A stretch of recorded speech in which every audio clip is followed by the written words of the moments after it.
Hello everyone, good afternoon. টুম্পার রান্নাঘরের পক্ষ থেকে আমি তোমাদের টুম্পাদি নিয়ে চলে এসেছি আজকে দুপুরের লাঞ্চ থালি।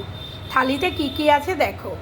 আছে এরকম সাদা ভাত, তার সাথে আছে সবজি দিয়ে কাঁঠালের সব রকম সবজি, কাঁঠালের বিচি দিয়ে মটর ডাল, আর আছে 2 পিস ঢেঁড়স সেদ্ধ, পটল ভাজা, কাঁকরোল ভাজা আর 5 তরকারি।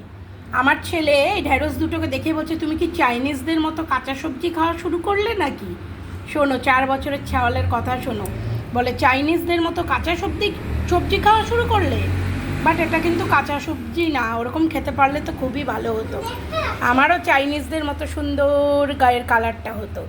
যাই হোক, ও দেখতে পেলে হবে না, ওটা চাইনিজদের সবজি না, কাঁচা সবজি না, শুধু দেখতেই লাগছে। ওটা সেদ্ধ বয়েল সবজি। তোমাদের নিশ্চয়ই সবার খাওয়া দাওয়া হয়ে গিয়েছে, এটা তোমাদের দাদার খাবার। টাটা।